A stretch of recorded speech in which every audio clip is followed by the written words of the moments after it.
उसका नाम जरूरी नहीं, क्योंकि ये कहानी किसी एक लड़के की नहीं है। ये उन सब की है जो मजबूत दिखना सीख गई है और अंदर से खुद को खो बैठी। वो एक छोटे से घर में बड़ी हुई जहाँ सपने बोलना सीख गए थे, पर पैसों के बाद आते ही घर चुप हो जाता था।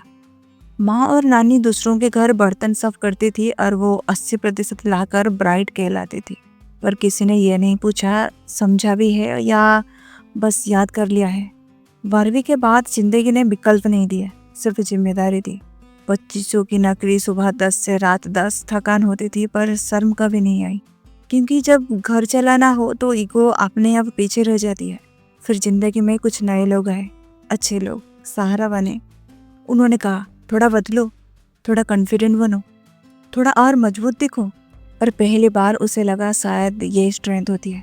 पर धीरे धीरे उसे फर्क समझ आने लगा। ये उसकी ताकत नहीं थी, ये किसी और की होने से आ रही हिम्मत थी।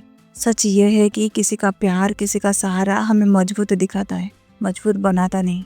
जब सहारा मिल जाता है ना, तो बिना झिझक मेहनत करना मुश्किल लगने लगता है। बिना हेजिटेशन बात करना भारी पड़ता है। वो फ्रैंकनेस, वो निडरता और कुछ भी करके जी लेने वाली आग धीरे धीरे बुझने लगती है।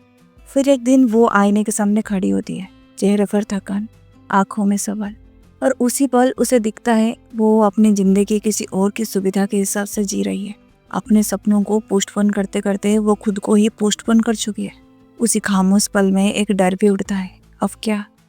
फिर से 12 घंटे काम, फिर वही स्ट्रगल।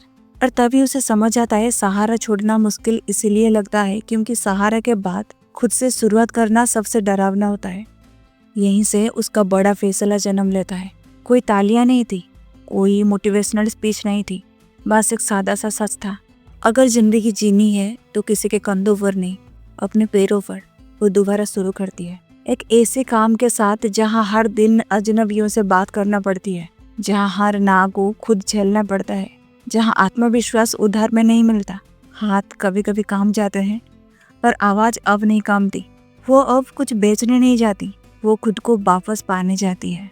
खुद कमाया हुआ पैसा शायद ज्यादा ना हो, पर उस रोटी के साथ जो सेल्फ रिस्पेक्ट मिलती है ना, वो किसी के प्यार, किसी के सपोर्ट, किसी के स्टेटस से नहीं मिलती। किसी और की जिम्मेदारी उठाना भारी हो सकता है, पर किसी पर डिपेंड होना अंदर ही अंदर घुट कर मरना है।